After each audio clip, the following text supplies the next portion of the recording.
There have been plenty of memorable moments and performances of the NBA playoffs these past few seasons. Down the lane.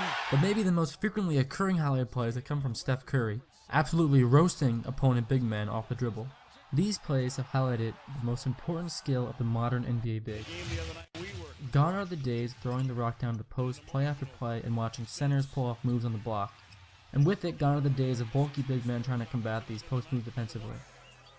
Improved three-point shooting at every position has suctioned bigs out from the cozy paint to the more intimidating perimeter. The pick and roll is the offensive choice for many NBA teams, and fighting through screens defensively and relying on rotations to help on defense is an unrealistic option in today's NBA.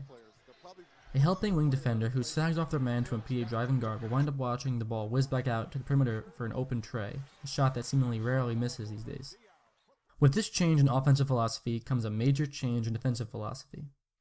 And switching, particularly switching screens, is now of vital importance, and a big man's ability to not totally embarrass themselves covering guards on the perimeter is the most valuable skill of the modern NBA big. Switching that high ball screen immediately puts the defender on the ball handler without leaving any shooters open, and team defense often hinges on the ability to make these switches as seamless as possible. Just look at the Rockets' defense. Their signing of versatile defenders Luke Mbah-a-Moute and PJ Tucker have turned their defense from a below average one to one of the league's best, with a 6th place finish in defensive rating last season. Their ability to switch defensively allowed them to elevate themselves from a very good team to a 65-win juggernaut who came a game and maybe a Chris Paul injury away from knocking off the big bad Warriors in the Western Conference Finals. The Rockets' Clint Capella, one of the league's best perimeter defenders among bigs, was also a key to the Rockets' success. Quite frankly, bigs who cannot switch onto guards reasonably well cannot be rostered, or at least cannot play starter minutes in today's NBA. While competent switching is a vital trait of the modern NBA big, the other most prevalent skills seen in big men today are the ability to shoot from three and the ability to protect the rim. Stats have proven that open threes and shots around the rim are the two most efficient shots in the game.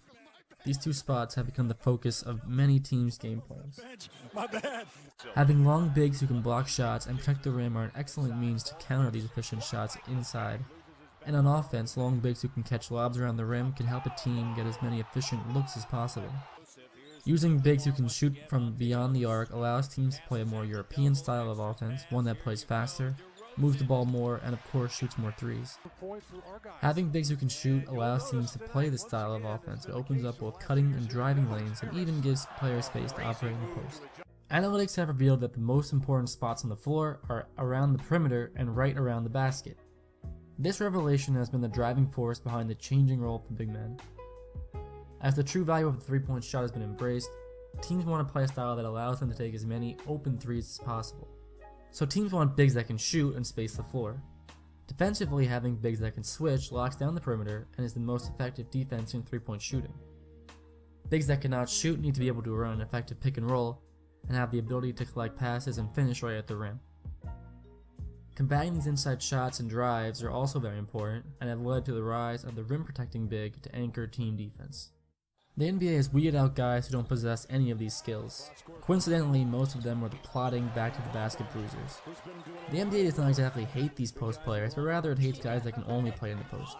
And while we're unlikely to see a total resurgence of the post-up big man, I would imagine the post game will make a bit of a comeback as more of these unicorn bigs enter the league with the ability to do it all, both offensively and defensively, including the ability to post up. The ability to bang in the paint is not mutually exclusive from these other skills, but if you cannot shoot threes, protect the rim, or finish lobs around the rim, you'll have a tough time starring in the modern NBA. And if you're routinely getting blown by on switches, you won't last very long at all. That is it from the Roundtable. Check out our 2018-19 team previews on the right, and please consider subscribing. I hope you enjoyed the video, and thank you very much for watching.